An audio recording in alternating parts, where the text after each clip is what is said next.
Ka tū anō nā kapa haka e ono o Te Arawa ki te ātāmira hei te rā tapu e heke mai. Ki te whakanui i tō rātou ake te arawatanga. O tira ki te kohi pūtea hoki mā nā whānau e noho pō raru ana i Te Tai Rāwhiti o tira i Ngāti Kahungunu. Anei a Waimane Anuri.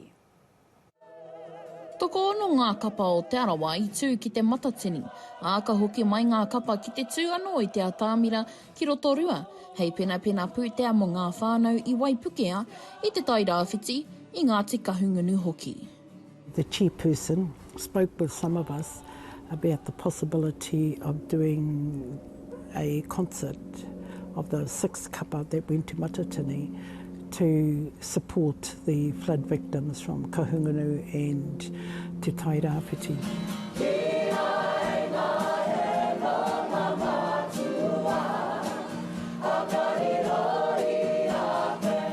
Ko watu mihi nui te tehi o ngā hunga e ukahana ki ngā mahi hāpai o i te ao kapa haka o Te Arawa. Hei tāna nā ngā rōpū me te tarahiti o Te Arawa kapa haka e tū te whakaaro ki te whai te kaupapa, Waipuketia ki te aroha. There were 12 finalists at Te Matatini and 5 of them were from Te Arawa, and the 6th one was robbed.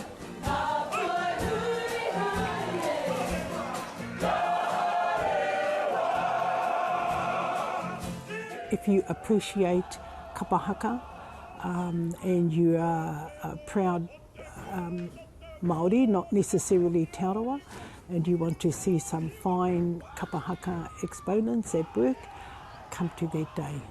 There will be kai stores available. Bring a picnic and be prepared for 6-7 hours of the best in kapa haka in Te Arawa. A te rā tapu, te kaumārua o pau tūterangi ka tū ngā kapa ki Te Kouramāwhitiwhiti i Rotorua. The event is free entry. However, we are asking every person who comes, even if you don't come, to make a donation towards the aid for our whanaunga from Kahungunu and Te Tai Rāwhiti. And that donation can be made there at the event or online banking.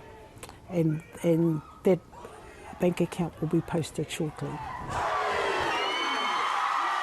Waimane Anuri, Te Ao Marama.